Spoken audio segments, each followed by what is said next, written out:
এশার নামাজের পরে মাত্র 7 বার একটি দোয়া পড়ুন, আল্লাহ তাআলা আপনার মনের সকল আশা পূরণ করবেন। এটা আমার কথা নয়, নবীজি সাল্লাল্লাহু আলাইহি ওয়াসাল্লাম আমাদেরকে শিক্ষা দিয়েছেন।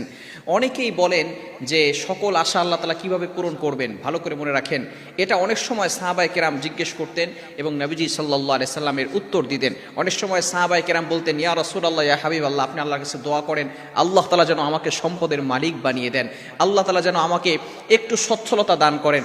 এটা অনেক সময় সাহাবায়ে কেরাম বলতেন এবং নবীজি সাল্লাল্লাহু আলাইহি সাল্লাম এমন কিছু আমল শিক্ষা দিতেন। অনেক সময় অনেক সাহাবী বলতেন, ইয়া রাসূলুল্লাহ, আমি পেরেশানি তো আছি, আমার মাথার উপরে ঋণের বোঝা, ইয়া রাসূলুল্লাহ আপনি একটু দোয়া করে দেন, অথবা আপনি এমন কিছু আমল আমাদেরকে শিক্ষা দিয়ে দেন যার কারণে আমি আল্লাহ তাআলা এমন কিছু আমাকে বরকত দান করেন যার কারণে আমি পেরেশানিত হতে মুক্ত থাকতে পারি এবং ঋণের বোঝা থেকে দূরে থাকতে পারি। এভাবে রাসূলুল্লাহ সাল্লাল্লাহু আলাইহি ওয়াসাল্লাম বিভিন্ন সময় কিছু আমল আমাদেরকে বলে দিতেন।